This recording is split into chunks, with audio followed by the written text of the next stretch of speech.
23rd of June 2017. JAGraphics on behalf of Tamworth Informed are talking to Andrew Hammond, the Labour Party's candidate for Tamworth in the recent general election.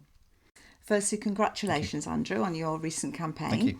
This saw an increase in Labour's share of the vote in Tamworth and saw an 8.7 swing towards Labour. Chris Pincher himself congratulated you on a campaign well fought. Thank you. Are you planning to continue to work for Tamworth? Well, the way elections run is that a parliamentary candidate gets a mandate until the election. So really the future is up to the members themselves, who they will want to represent the party and the constituency, over the next, period of time, because obviously we also don't know when the general election will be. So it's very much a question really for the members. I'll certainly be having a lasting stake in the constituency. I'll be coming out and helping with campaigning. But as for the general election, there's a number of variables out there, and really none of them in my control. Thank you. Your campaign for the recent general election focused on local issues. Do you feel that perhaps the voters were actually more concerned this time round with national issues? Well, there's no doubt about it that voters were definitely interested in both issues. I mean, I tried to bring to the campaign a mixture of both. So, for instance, campaigning on issues like the potholes that I think are disgraceful, that we have so many right across Tamworth, but also trying to harness those national issues that the campaign was doing around NHS, schools, public services in general, trying to highlight the damage that the cuts were doing nationally. Currently, other political parties appear to have leadership issues. How safe and secure do you consider Jeremy Corbyn's position?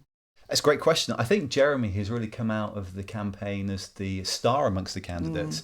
I think it's a question with Theresa May, obviously, about how long the Tory party will keep her. It could be days, it could be weeks, it could extend into the next year, who knows?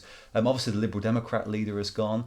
So there's no doubt that Jeremy comes out amongst the three main party leaders as the strengthened candidate from the election. Certainly a change from the beginning of the election.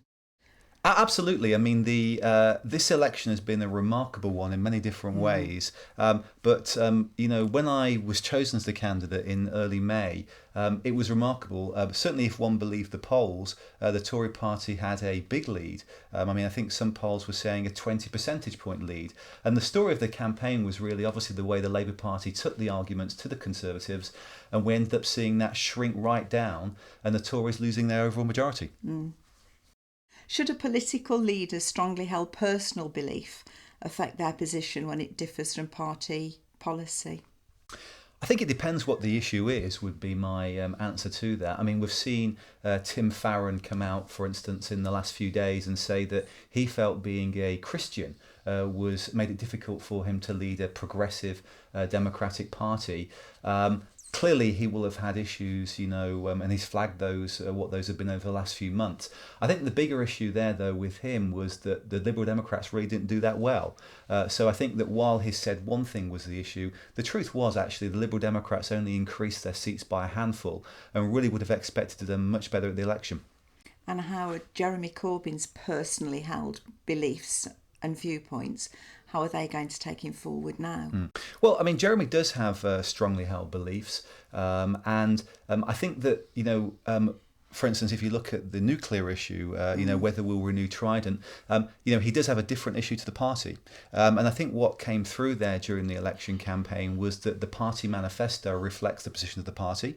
I think everyone does respect Jeremy's views. But what the electorate saw was that around Trident, the long-standing position of the party would actually hold through.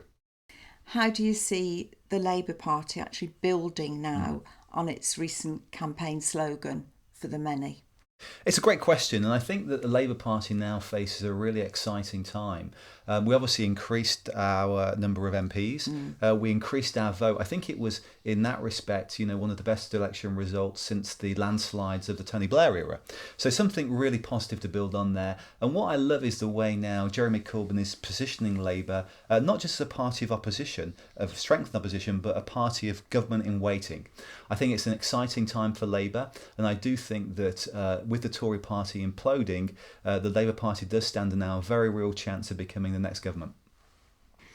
Do you think Jeremy Corbyn's ideals and visions for the future are currently appealing to so many of the younger voters?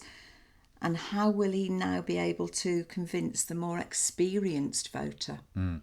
Well, there's no doubt that Jeremy has had a really catalysing effect on a large segment of the population. I mean, if I take a seat I know well in Warwick and Leamington, where Labour had a sensational result there, and no doubt in part that was because of the young person's vote, the student vote, which really came out for Labour.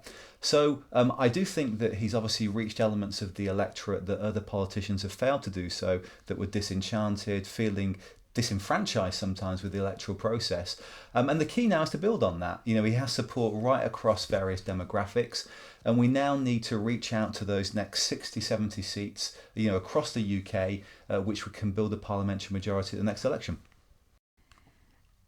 I was watching a TV programme last night and a very interesting question came up. I thought I'd use part of that anyway. Why won't Jeremy Corbyn accept that he lost the general election? Instead of causing future instability, shouldn't he, and in fact the Labour Party in general, be trying to find ways to support the country by cooperating instead of trying to bring down what is obviously a very fragile government at present? And I think it's actually weakening perhaps our position with the Brexit negotiations. Well, my own belief in politics is that, you know, you should cooperate with parties, you know, where there are areas of consensus. There were moments during the campaign which not just Christopher Pincher, but also Liberal Democrat Jenny, we came together and we saw common ground. So I think politics should not just be all about division. However, in a democracy, you know, it's founded on competing ideals and competing viewpoints. It's natural that each party will try and maximise its vote share. And I do believe that it was a sensational vote for Labour. You know, Jeremy Corbyn was heavily criticised from various parts of the media. The Tories went into the election campaign, frankly, thinking they'd got the election in the bag to begin with. So we had these headwinds coming towards us. And I do think we took the argument to the electorate. There was a whole series of things where I think the Tories lost the argument. And we came up with a increased parliamentary majority, which none of the pundits were frankly, and none of the opinion polls were suggesting even a few weeks out was remotely possible. So I think it was a very, very good result for Labour. I'd just like to say thank you very much for your time today, Andrew.